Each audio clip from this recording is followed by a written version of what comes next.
Insert excuses here. Please like and subscribe and ring the little bell. Let us know that y'all feel our vibe. We're here today with my uncle Oscar. He's here and he's going to share some of this valuable knowledge from the past for us younger brothers and sisters so we can live a quality long life like himself. How old are you today, Oscar? 85, young. 85 young. You heard what he said, not old, 85 young. Young. So like starting over. Right. That's good. Can I ask you, man, what was like one of the most greatest messages or wisdom that you can impart onto the younger people as far as what you've learned in your life, man? One of the biggest ones. The biggest thing I've learned in my life is being together. Being together, and yes. You say that. Trusting one another. Working together. So let me ask you this: with that case, working together, as I said, you were a contractor in your life, right? In my life, yes. Now you know the reputation of a contractor is usually to screw people over. Right. I mean, not necessarily that you did that or anything, but right. Working with people, you've seen that yourself happen. So. How did you feel going through something like that when say, one time working with someone that you knew was not doing right by the person? Just stay away from that person.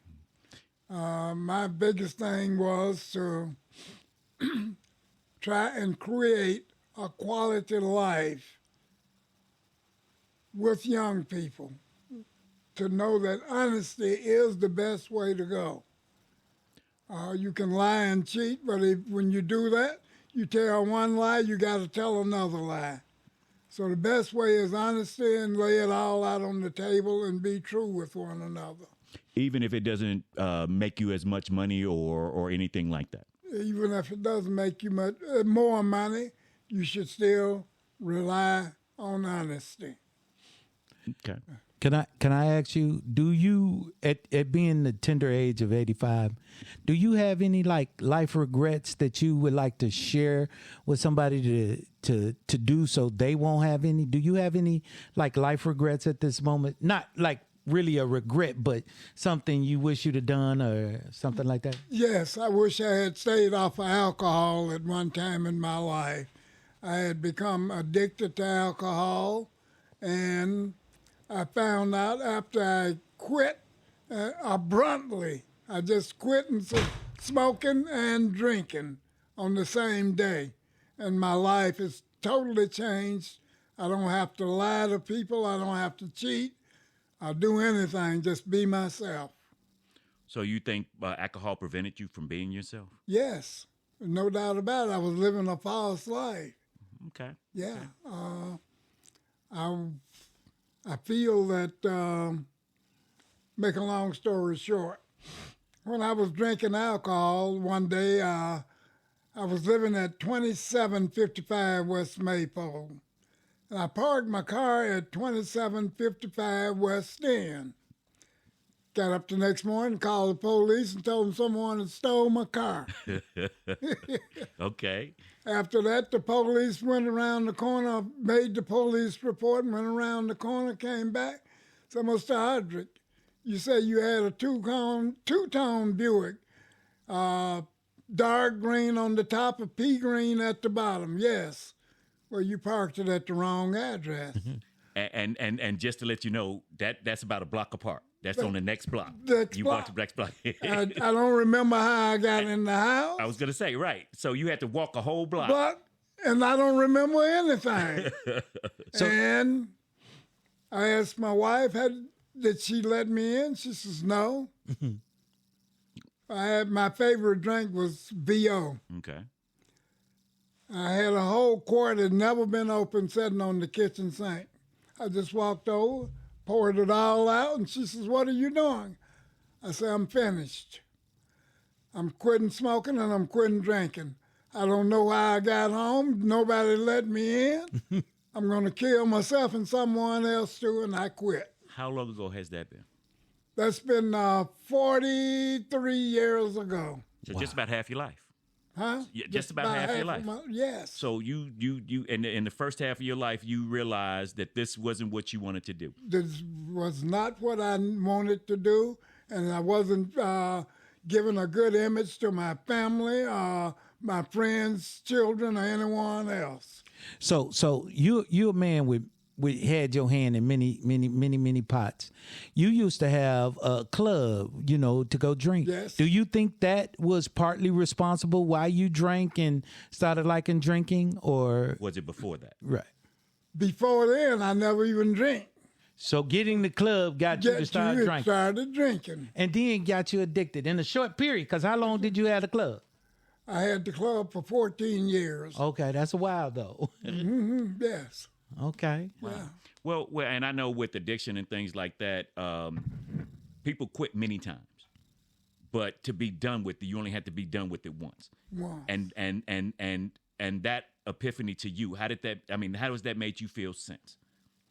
Don't lie to yourself. Know what you want to do and do it.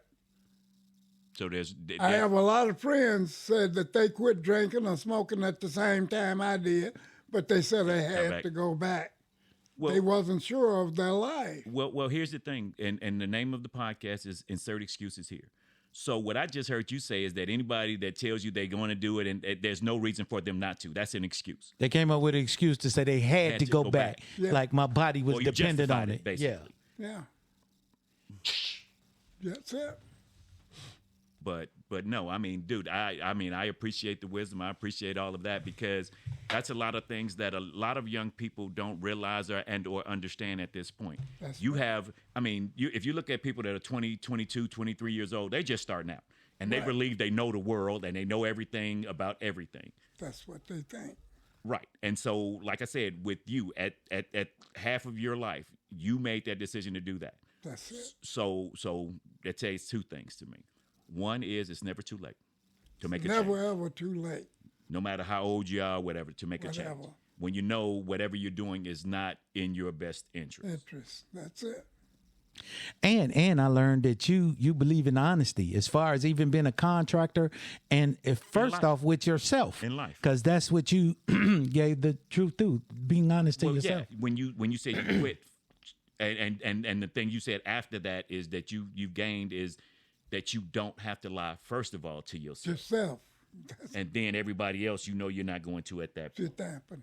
So what would you give to, because I consider myself to be in closer to your age than not, what would you say from what you living here with your grandkids and your great grandkids and the people that's coming up even behind me? What advice would you like to share with them? I know you saying honesty, but something that you know that's missing in this time for them. You said togetherness, being together, which important is family.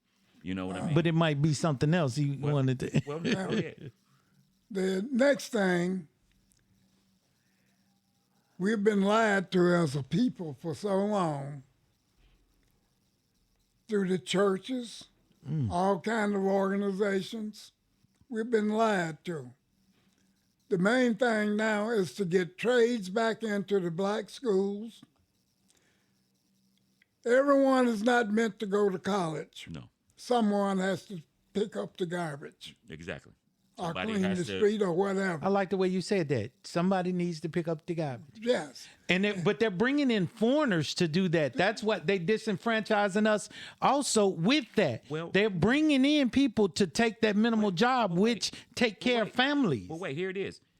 You can't take anything that you're not willing to go get. A lot of people are not going out and even trying to work. Right now, the younger people are just trying to cruise by and have things handed to them. Now, they're bringing these people in to fill jobs, that are not being filled by the people that are already here and available and capable of doing it. And I accept Now, you that. have some people that'll tell you, I'm not going to work at McDonald's. Right. Well, to be totally honest, they're eliminating the McDonald's worker anyway. Everything is being automated. But that's not I understand, but I'm just saying that with automation and people not wanting to do the menial stuff, that's making it even less opportunity for people to have work. But because it's giving me less opportunity, but I'm not choosing to go do. Don't get me wrong. It takes. I understand that. But can I get back to one other part? What did you mean lied to by the churches? Because a lot of people can't be honest when they talk about the church. And I would like to hear your perspective of how we've been lied to from the church. Take your, the big preachers that they call them Mega churches? mega churches, Yes. where the pastor has to have a $60 million airplane, $100 million Rolls Royce. And young people see this and they think that you can just grab this and run with it. It's not so. So you saying even in the church they showing no.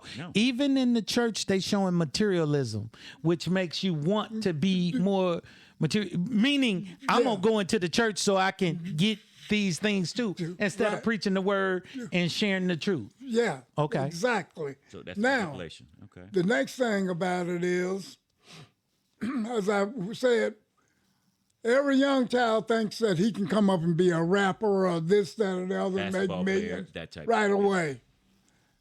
We need to throw that out now. Start teaching them that there's a better way of life. To work, create something with your hands, and gain knowledge in what you do.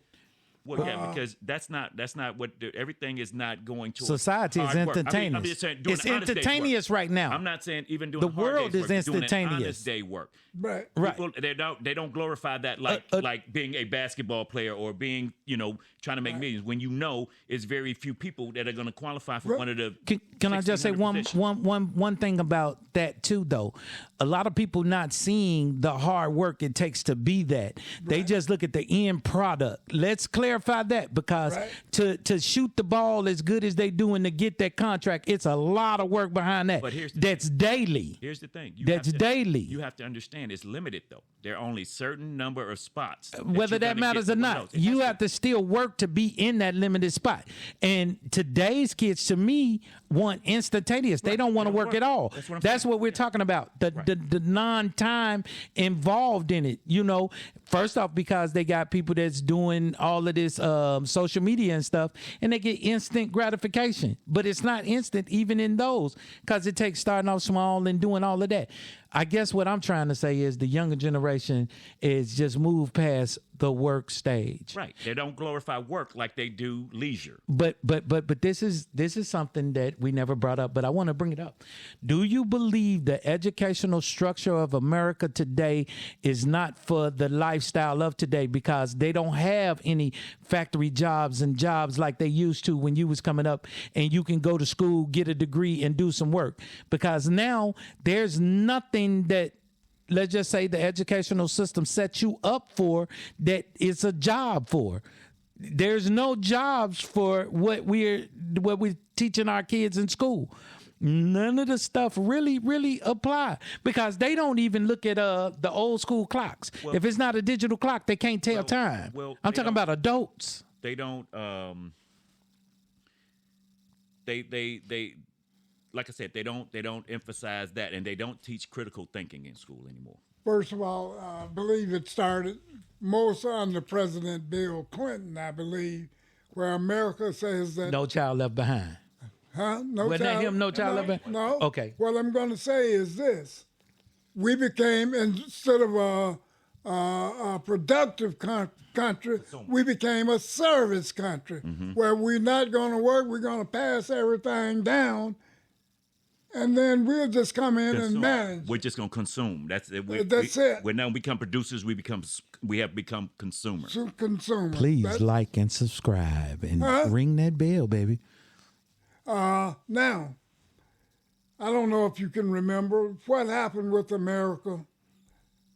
I'm not Democrat or Republican. I'm not criticizing either one. I just want to bring out But they're all the fact. same, though, because they all take advantage. Anybody that's in Washington, they taking advantage of us. They're taking advantage of us. Democrat, Republican, now, it don't matter. But go ahead. The thing of it is, at the time when NAFTA really took off, I was living in Milwaukee. I had a door company there.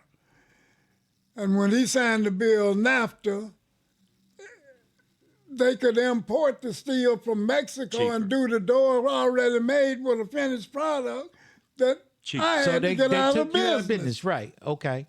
I couldn't compete with that. So one other question that I have with you in your life, man, it sounds like you adapted and made a change whenever the change was needed for you to be in so many different hands in just to take care of your family. Exactly. Adjusting And that's what's up. So, a lot of talking to somebody yesterday, I was talking to a young lady yesterday, and she got 1,000 different things, but she didn't go into one thing. So that's what a part of the critical thinking. You have to think to move on, to see what is going away, to do something different. And that's something that they don't the they don't next do. generation And do. that's what I was going to say. I mean, the fact that you could see the headwinds coming, that this is not working for me, instead of investing all your time and more of your money into that, knowing you can't compete. I can't compete. Now, during this time, probably 15 to 20,000 people in Milwaukee lost their job with A.O. Smith. Who was A.O. Smith? They were the ones that was producing hot water heaters, Okay, Yes, okay. A.O. Smith. I Yep. was going to say that. car frames for every make and model of car. They were dealing with steel. All of this moved out of Milwaukee into Mexico. Just because of a trade deal that Clinton set up, which that means that he's not for his people. He was for money. Money. That's all it is was, about money. It became more global. The More global. economy more global. But that was all about money. If, Right. if people lose jobs, that's taken away from your structure. American Infrastructure. Yeah. right? And that's what happened, and that's what's still happening. Everything is outside the country. I want to start a business outside the country, but yeah. Another thing that I see happening in the black community, young kids today, if they own a home, they want it to be in a luxury neighborhood or this, that, or the other. They don't realize wealth is passed down from one generation to the next one, Boom, and you got to crawl before you walk. boom. Invest in where you are now, and make it will grow, and yes. then you can move further. Yeah. People, but see, now they're not even looking to buy anything, houses or That's anything what like I'm that. saying. No, they don't. They're transient, more or less now. They don't want to do anything that's hard. Responsible. No. That's Be it. responsible. Yeah. You got to be responsible when you take on home ownership. You got to deal with maintenance. You got to deal with a lot of things that people aren't willing to deal with, or they Don't don't I even know it. see. No, that they don't even see when they purchase a house. A person, when they're purchasing a house, is not looking at, hey, I'm gonna have to get the roof fixed. I'm just looking for a place to live, and Right. and nothing should change. Nothing. Figuring that houses don't go bad and things don't. You don't look at that. That's it. They don't look at And it. then when it comes and you see it, and the reason I'm saying this the way I'm saying it is because this is what I went through with the first house I bought. Okay. I didn't do the maintenance, and Okay. dude, it came a point to where I just left it because it was at a point that it would have cost me much more than it was actually worth to fix it. Exactly. So and that was at the point that I realized, hey, I'm not going to make it here. This is not going to work for me here. I got to make that change. That's when you see those headwinds. But Then- yeah. The next thing I see happening in the black community, probably the little thug on the street is probably only about 5 or 10% of the black population that's really involved in crime. Mm-hmm. But when the news media show it, they make it look like it's the Everybody. everybody in the Yes. black community. Right. And that's what and that's the thing. That's the distraction that they give. Right. Giving the impression that, hey, okay, all blacks are All this, black. all, or that. Exactly. Everyone when you come to realize when people get to be around you and stuff like that, it's not that way. But yeah. It's not that way at all. No. No. But that's what people tend to do with any race of people other than themselves. It's like Exactly. you all creating that fear. I guess fear is power. And so I give you that fear of that other person, whether you it. get to sit and get to know them, and so that I can keep control over you. I think the media and everybody else tend to hold the black population down just so they can have a base group to just take over or just to control, because we're the only one that every race that come here and everything look down on, and it's because of the media. Well, we're exploited the way more. we're portrayed We're exploited in the media. more. We're straight exploited more. We're gonna blame the media more than Trump does. No, wait. Not only the media, like you said, church. Because you want to know the first place they go to in the black community to get anything out there, a message out there? Is it church? Yes, sir. Yeah. And they play into that. And that goes back to your point of honesty, because this is why I'm not a religious person, because I believe a lot of churches that I've been in over my life, and I search religion, just try to get understanding. Most of the places I've ever been, regardless, Buddhism, everybody, they had that person on top taking advantage of everyone else. Right. It's always a matter of, dude, the first thing you see when you walk into a church is the collection plate. And the last thing you see is the collection plate. So So that goes back to money, what we was talking about earlier, about how money creates. So I would have to ask. So money influences the truth? That's it. No. I mean, what people perceive to be the truth is what I'm saying. Hold up. Money perceived to be your truth, because if you have money, you can influence. Perceives. That's what I'm saying. But I'm saying money is your truth. Once you have money, like we was talking about early, did he do it?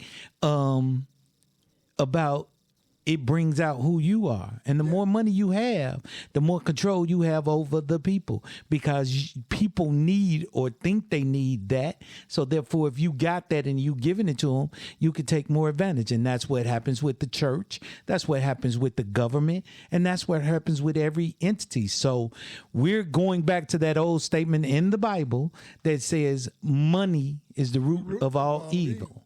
The love of money is the root of all evil. Yeah. The love of money. But everybody love money. No. Yes, they do. No. Because so many people wouldn't be doing all the things. Wait. That doesn't mean that I love money. You need money to function. Therefore, you love it. No. Come on. No, dude, Let's be honest, man. All the things that you want and do and everything that comes, it comes from money, right? I have and all of to those have things, it. No, right? No, just listen. Let's listen. Yes. If I could get a place to live, have food and water, and just be like you said earlier about that ain't gonna be enough for you. How you gonna tell me what's gonna be enough for me? I'm just saying. And I'm not per se saying you. I'm just talking about people. Can I finish? You want the fancy car. Can I finish? You want the boat. Can I? At least I do. Right, you. Right. See, that's your perspective. No, what I'm saying is, being a simple man, and there are simple people out here. If you give me a place to lay my head and eat, and that's it. I mean, if it didn't cost me, if the basic needs of society were that goes back at no to cost, give. That goes to give. Wait. You said if you give me, ain't nobody gonna give you. Wait. You know what I'm saying. Allow me to finish. Okay. Next thing I want to bring out is this. I see more parents are afraid of their children than any time in my life of the 85 years that I've been on earth. Why do you think that is? Now, the next thing is because of drugs and this, that, or the other, and the fast money that they can make off of it. Now, the next thing is, what do we need to do? Some people tell me I'm a fool. I thoroughly believe that the little killings and the murderers and the purse snatching and beating up old people or young people or whatever, if the politicians want to stop it, they could. I believe that. If we have to bring in 20,000 troops in the city of Chicago to clear up the crime in the streets, then that's what we have to do. But Now, we got the problem of them letting them right back on the street. Hold up. Yep. Right after they get there. That is a major problem. They have no keeping them. They get right back out after a gun charge, after you get shot. That's a major problem. No, yeah. I believe there's a solution to the problem. Okay, I'm going to give you an opportunity. Do you want to go to school to learn a trade? Or do you want to be a pimp and play on the street? I'm going to give you a choice. If you go to school, the government has to pay for it. If you don't go to school, you're going to prison. But we know the government don't want to help the black race. And if No, we're they saying don't. a lot of the crime is black, they Yeah. don't want to pay for them to go to school because they don't want to educate them. One of the biggest ways of controlling the people is by not educating them.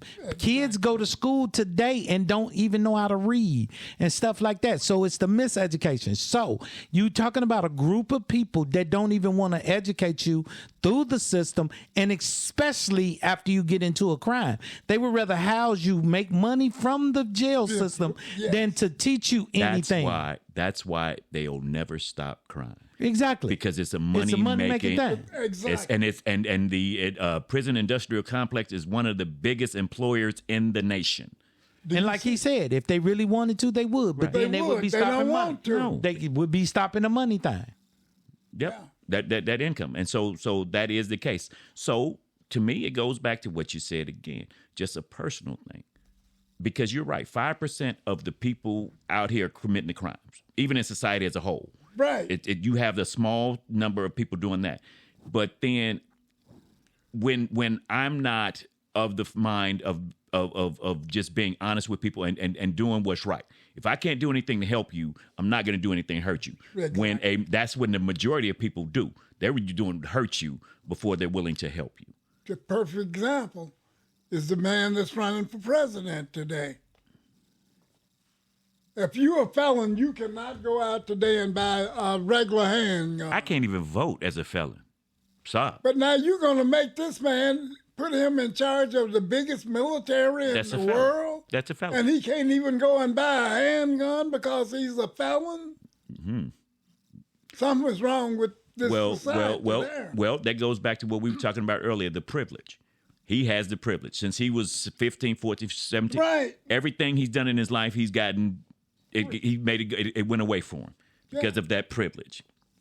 So, yeah, I mean, that, and this whole thing, there's never been a point to where they've had to go to the Supreme Court and say, can he be immune from everything? When it was already known, because nobody pressed it, that he's not immune to anything. You just can't do anything. But what this man has done is changed the whole dynamic. Whole dynamic. When the question was asked, and they even made the statement, he is more so than the power that was given to him initially. Exactly. With that decision they just made, gave him even more power. Yeah. So, I mean, and when you're dealing with people, and that's the thing that goes back to people, that does not care about anyone else. The only goal in life is for me to get. I think that is controlled by money too, because money. I power. More so than money. And that's power. why I say, but money they come together. creates They that. come together. Money They come together. creates that Some because people- it makes you above the law. Laws were made for people that didn't have money, because anytime you have money, you can break any law. Because if I saw this on the thing, they said, let's just say, for instance, getting a ticket from driving erratically. A ticket, somebody with money paying a ticket is nothing. So that law doesn't apply to them. And that's the whole thing. They said people with money is on a different level. They don't have the same laws or rules. So that right there is a fact. Any law that they can put a ticket or something that you have to pay for, meaning that's not for everybody. Which is anytime you deal with the Everything. system. Right. Everything generally comes down to money. Okay.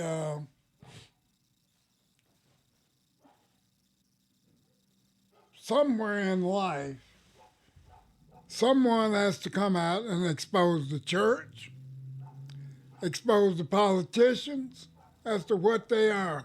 Everyone wants to pedicate them. Let's expose them.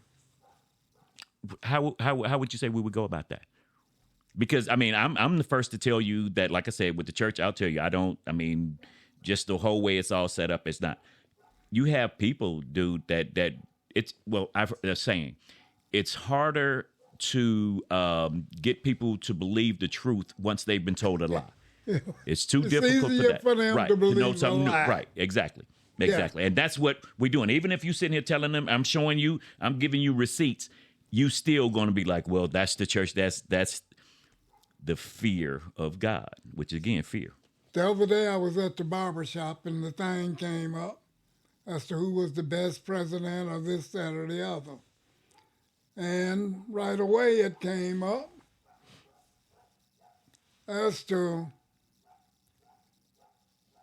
who controls this or who controls that.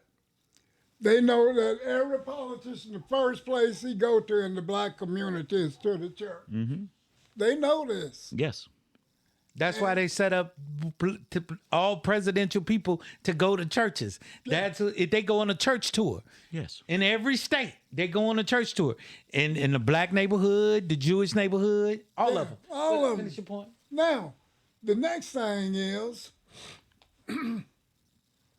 excuse me, my mind is a little clouded right now, but the thing of it is exposing those liars. And that's what we, like we're sitting here now, we're the ones that's going to have to change it, if it can be changed. Well, I think we can only change it into the people that's behind us, our loved ones and stuff like that, by educating them. Personally, me, the only way I can make it change is if I had to change myself. Boom. And we had to start with Man each in the individual. mirror. Yeah. So that I believe it can be. I believe it too. But it's just like getting people to truly understand the reason for living. Now, old man Lonnie Davis told me, he says, Dr. King would do nothing to hurt his people. He said, but he's a fool and he doesn't know what he's talking about. I would be crazy to tell you that Dr. King didn't make some difference in society. He did. And if you did one person, if you made a difference with one person, that's a difference. So That's yes. a difference. But the thing of it is, he asked you to give up everything to be with another person. You're the first elder that really confronted this situation in a way that I believe. I have to share that with you because I've been saying that for a while. But please finish. Okay. He get up and says, I've been to the mountaintop. I've been viewed and looked over. This was nothing but to do to hype the people up. Yep. To accept. And they believe. To accept. Huh?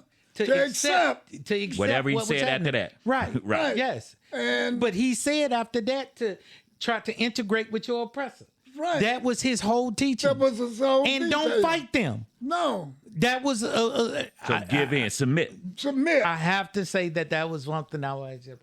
I went to an all-black school in the state of Arkansas when I was coming up, Lincoln High School Tigers. We Go won Tigers. every championship that you could name in the South among blacks. Right. Lincoln was the pride of the state of Arkansas and the black community. Integration came, and you know what's around Lincoln High School now? The Forest City Mustangs. You don't see a tiger no place. So they And just in wipe them real out. life, you know, a tiger will destroy a Mustang anytime. Yeah. It's a horse. Yeah. It's a horse. Right. But they make it look like that the tiger was weak and the horse was the strong. strongest. And that wasn't the case because they couldn't even deal with you guys before that. Before that, that's it. I also want to say that it was somebody in the room that didn't think the Bears could even win today, but it looked like they doing that. Let's go. Yeah, but yes, this old man told me, That's says, $1. we're you owe going me? to fail and be behind as long as we follow Dr. King's rule, because all you wanted to do is submit to be with this man. Now, Your oppressor. in any case of any oppression, you're never given anything. You have to take. Take it. It's that is well known throughout history that if I wanted my freedom or my independence, I had to take had it. to fight for it. Look what Donald Trump told Iran. So you got all the oil. So what we going to do? We're going to go and take it. Yeah. Militarily or whatever, we're going to take it. Not only that, he proved it because he took a whole country. Yes, he did. Yep. So and that's the thing. You have to understand, man, that you know, just looking at everything, no one in any position of power, as I said, has your best interest at heart. No, never. Because it's always about me and getting stronger. Now, when did they decide to eliminate Dr. King? He himself said, I made a mistake. I'm leading my people in the wrong direction. He said it himself. But can you get any Negro to tell you that he said it? They said, no, he didn't say that. But he did say it. And he knew. And because he knew. they into control too. They into controlling the people too. Right. They Now, want to keep it. When did they kill him? When he started talking about economics. They said, this nigga done got too smart. Go back to money. No, it goes back to money. Money, yeah. You start talking about money, then we got a problem. We got a problem. We got to eliminate him now. But then the brother that I like to speak on very highly, Malcolm X, they want to kill him because he said it from the beginning. The chickens has come home to roost. Wait. The worst part about that, his own people killed him. Yes. Right. That was because for money. Wait. That was about money. Yes. Dude. And money and jealousy. Jealous. Because dude was mad. He was upset that he was going out telling the truth because he broke from them and started telling the real truth about it's not just but about he said this. he is taken out of my pocket. Yes. Yes. Yeah, no, Get no, your hand we out of agree. my pocket was the last thing that they said I before agree. they killed him. I agree. Take your hands out of my pocket. Yep. Stop. Statement. Yep. Look. Oh, I agree. So, I agree with that. But and that's the thing. So, but that's the trickery that they got us to kill him. well, once they teach us to further their teaching, that's when it, just like he said, black people ain't gonna say it. They got us believing in his teaching, which what he didn't believe no more. We pushing his first teachings further than he did, so they got us pushing the falseness, us pushing it to our submit, kids to submit. and that's So- a Willie Lynch thing too. Yeah. The divide and conquer. That Divide comes and straight conquer. out of the Willie Lynch playbook. 100. So that was the thing. I first off want to say that this was a very awesome conversation. Thank you, Oscar, for being on the podcast. Very much wisdom. We're Love, gonna have no to doubt. say thank you very much. Remember, like, subscribe, and ring that bell. Ring my bell. Please